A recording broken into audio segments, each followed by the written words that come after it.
I want no part of the Christian message which does not call me to be all in, that doesn't go to the redemptive edge, that plays it safe, that requires no sacrifice, that takes no money from me, that requires less of me than the best I have to give, when my duty is to bear a cross. In the United States, you look at our brothers and sisters are coming abroad, and when they come in and they want to join a community, once they join a community, it's really a good thing for them to feel welcomed and accepted. They can find themselves in a multicultural, multi-ethnicity setup. It's a really sweet and rich community that we feel like we genuinely belong to.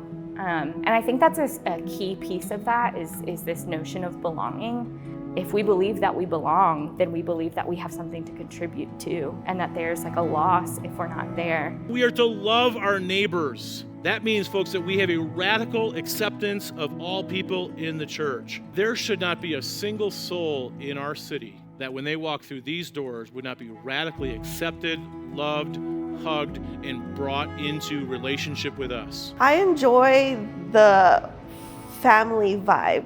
It's so welcoming. I really enjoy coming in every Sunday and just being greeted with a warm smile and everybody just being so welcoming, and just the words that are given every day. There's something about when you live close to somebody, living life on top of life, that really is authentic, and you get to know people in a way that you maybe wouldn't if you lived farther away. You know, we can walk to a lot of our friends' houses, we can walk to church, we can show up at a moment's notice whether they want us to or not. And I think there's something about those, almost like living life in the gray areas, like instead of these scheduled times, but when we're just really hanging out, that you really get to know people and build really relationships that feel like family. You can actually come and you can pray. You can actually come and assemble with the people and you can join a community group.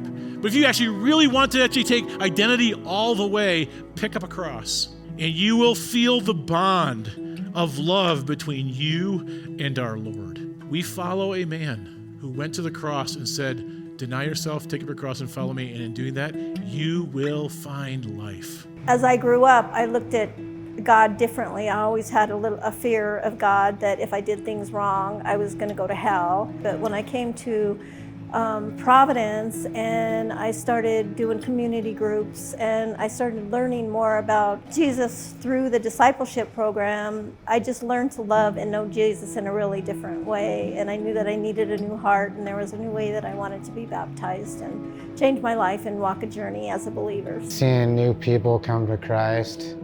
Some people are like, oh, it's gonna go, when I go to heaven, I'll be able to see all this stuff. I think it's seeing other people come to Him,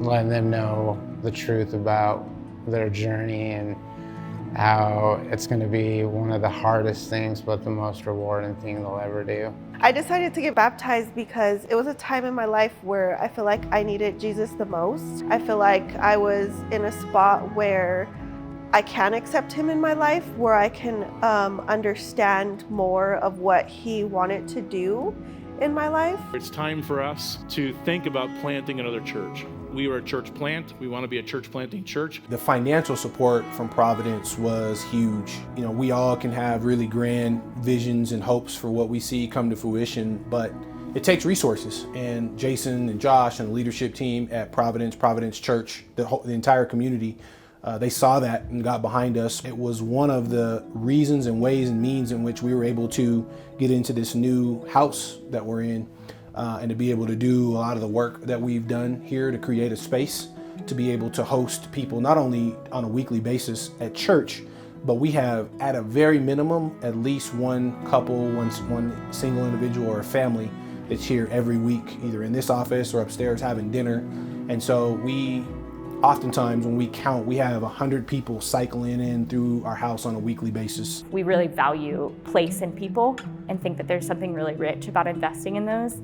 And we really valued the kind of local investment that Prov has for this community and the vision that they have for pouring into the local population. Jesus did not call disciples to Himself to make their lives easy and prosperous. He wants to make your life impactful. It is important to share the gospel here in Denver. I think, first of all, it's because of what Christ asked the disciples, commanded the disciples to do, to start in Jerusalem. That's where they were supposed to start.